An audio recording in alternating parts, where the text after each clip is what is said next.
We need to continue to focus on recovery because it is our obligation to bring a sense of closure to these families. Maryland's governor says divers in the bridge recovery effort cannot see more than a foot or two in front of them in the dark, murky waters. They are relying on touch to search. Divers did recover 2 bodies Wednesday. 4 other construction workers are presumed dead.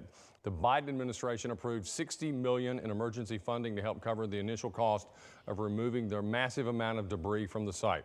2 massive Navy barges are expected to arrive overnight to help clear the channel so it can eventually reopen to ship traffic. Now, that bridge catastrophe has many of us asking, what would it look like if a similar incident, maybe smaller in scale, were to happen here in the Tennessee Valley?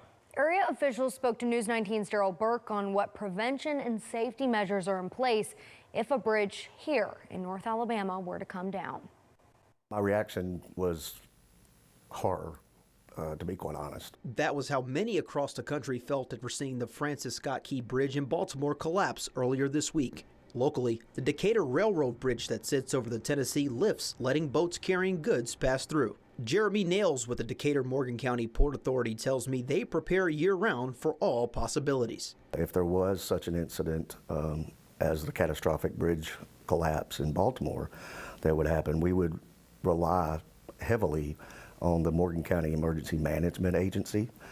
We would rely on them and their partnerships to facilitate a fast, rapid response. Tugboats and barges are what typically transports goods on the river, which differs from the cargo ship seen crashing into the bridge in Baltimore. Nails says safety is at the forefront of their operations for both the port and ship operators. It's something that we take very seriously. Morgan County Emergency Management provided News 19 with a statement on what a local response to the railroad bridge collapse would look like. The statement says, in part, one of the biggest ways that we could help would be by activating our Emergency Operations Center located in Decatur. It goes on to say the EOC would offer a place for senior officials to meet and assist the incident command post located on scene, gather the necessary resources, give information to the media and public, and provide situational awareness. Lieutenant Mike Frank Rose with the U.S. Coast Guard spoke about safety and prevention measures that are in place. The Coast Guard inspects vessels for machinery spaces and for any sort of marine casualty after that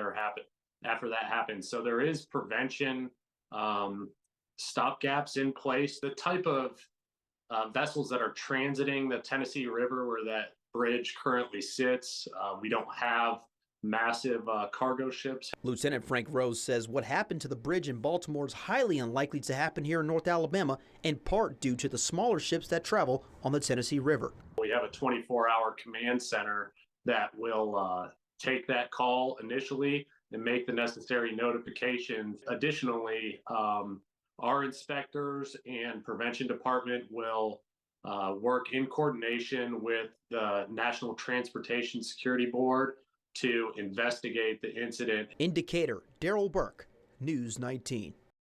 And officials say thoughts and prayers are with Baltimore during this time, adding that bridge safety is a top priority.